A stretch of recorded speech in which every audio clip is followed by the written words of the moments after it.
What is the soul? The soul is the principle of life and of unity in a living being. Sounds complicated, but it's not. Let's take a look at this chicken. Its name is Coco. Coco roams free and is happy. 3, 2, 1. Now, Coco is a dead chicken.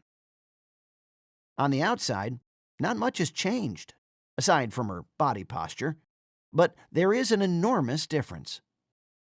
Whereas a few seconds ago, Coco was still a living unity, now she is neither a unified whole, nor living, nor, strictly speaking, even a chicken anymore.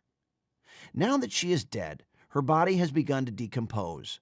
All the individual parts may amount to a heap, but not a unified whole. There is nothing which holds the parts together from within to form a living, unified being, a chicken.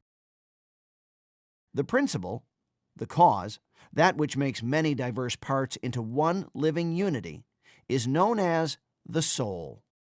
Every living being, as such, has a soul. But when people talk about souls, don't we usually mean the soul of a man?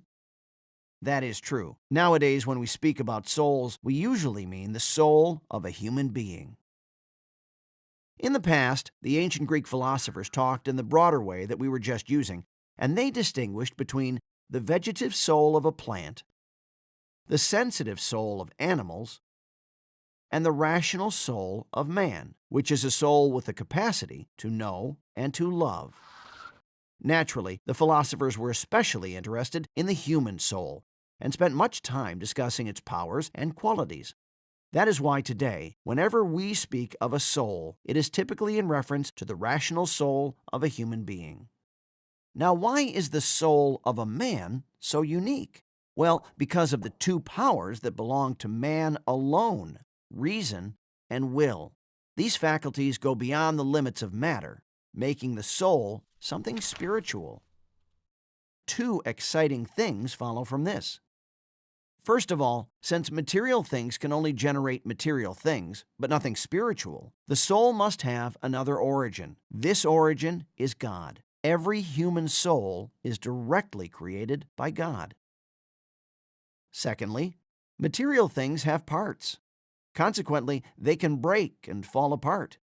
The soul, on the other hand, is spiritual. It has no parts. It cannot break or be destroyed. The human soul is immortal.